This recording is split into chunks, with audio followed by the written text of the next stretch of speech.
The Whispering Woods. The sky was already darkening when the four hikers arrived at the edge of the forest. The map had shown a village deep within, a remote and nearly forgotten place that none of them had heard of before. Red Hollow, the map called it. But their GPS didn't recognize the name, and no online records mentioned a town existing there at all. That should have been the first warning. But they were explorers, adventurers, seekers of the unknown. And as the sun dipped beneath the horizon, they pushed forward into the woods, guided only by a dirt path that seemed untouched by time. The deeper they went, the stranger the atmosphere became. The air felt thicker, and the sounds of the forest, chirping birds, rustling leaves, slowly faded into a heavy silence. Then, without warning, the trees parted, revealing a village nestled in a clearing, bathed in the dim glow of twilight. The houses were old but intact, wooden structures with roofs caved in at odd angles. No lights, no people, no signs of recent life. Yet there were no signs of decay either. Jake, the group's self-proclaimed leader, grinned and slapped his backpack. "See? Told you.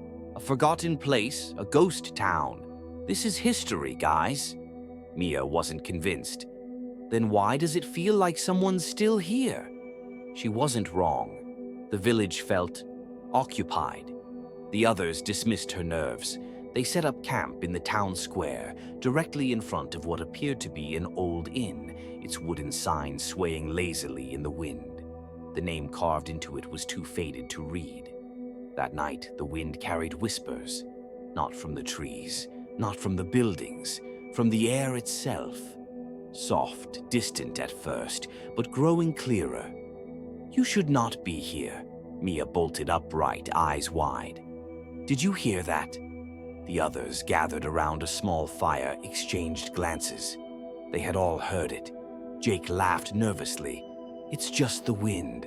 Old buildings make weird noises." But then the whispers came again. Multiple voices this time, overlapping, murmuring in a language they didn't understand. "They have arrived." Do they remember? Not yet. The fire flickered violently, as if struggling to stay lit. Cold sweat dripped down Mia's back.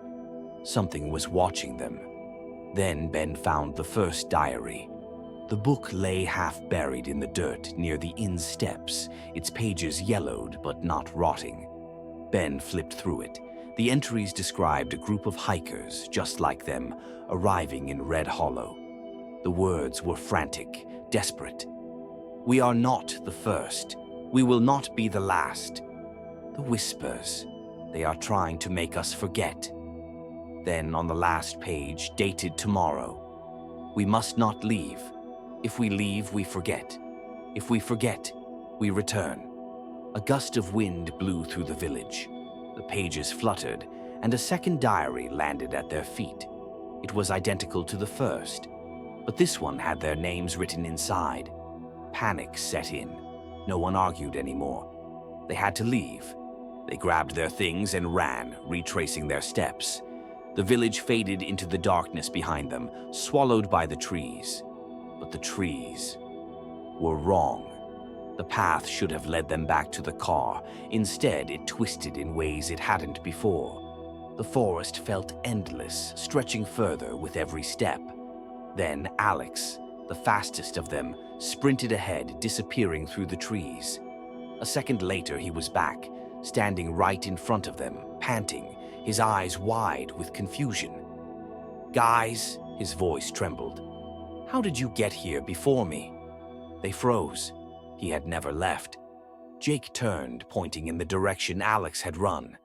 But the trail was gone. Only more trees, stretching on forever. Mia clutched her stomach, feeling sick. No, this isn't real. This isn't happening. Then she saw it. A third diary. It lay open in the dirt, a fresh entry being written on its own. "They tried to leave. They forgot. They have returned." Mia's own name appeared in the ink. The realization sank in like ice in their veins. They weren't lost. They had never been lost. They had always been here. Jake ran toward the trees, screaming, but his voice didn't echo, didn't carry. It was swallowed by the air.